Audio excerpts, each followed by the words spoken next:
Pour ceux qui ne le savent pas, j'ai le bonheur d'accompagner depuis quelques années une classe de troisième chaque année qui se renouvelle dans le monde de la création d'entreprise via un programme qui s'appelle Entreprendre pour apprendre, que je vous invite à découvrir sur Internet.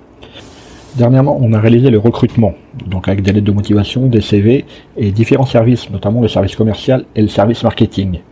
Et je me suis rendu compte que pour beaucoup, le service commercial et le service marketing, c'était la même chose.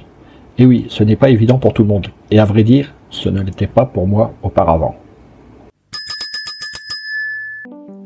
Marketing, études de marché, référencement, podcast, réseaux sociaux, monétisation. Le monde de l'entreprise n'est pas un long fleuve tranquille. Alors chaque jour, les clés du business vous permettent d'y voir plus clair avec des conseils et des astuces. Et oui, comme beaucoup, quand je finissais mes études, non pas quand je finissais, quand j'ai eu mon bac et avant de passer mon BTS technico-commercial, j'imaginais, comme beaucoup de personnes, que tout ce qui touchait à la partie non technique d'un produit était géré par un unique profil de personne, le commercial. J'ai depuis appris que c'est un peu comme si on demandait à un informaticien de gérer l'administration réseau, le matériel informatique, le développement logiciel, l'installation des différents environnements de test et de production, l'optimisation des performances, la sécurité.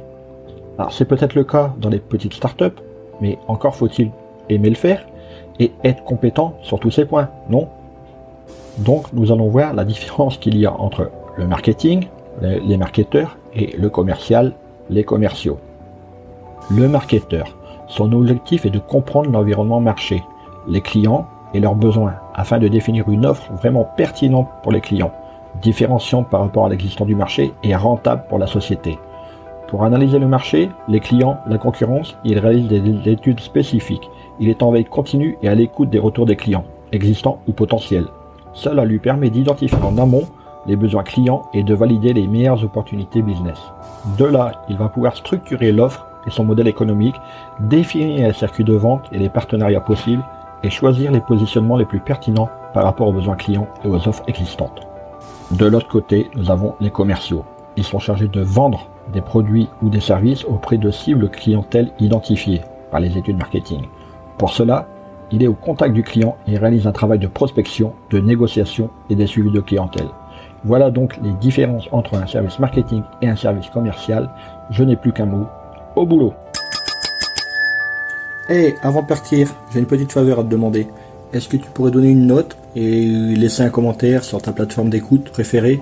Cela permettrait aux clés du business d'avoir une meilleure visibilité et d'être accessible au plus grand nombre. Je te remercie. Allez, cette fois c'est vraiment fini.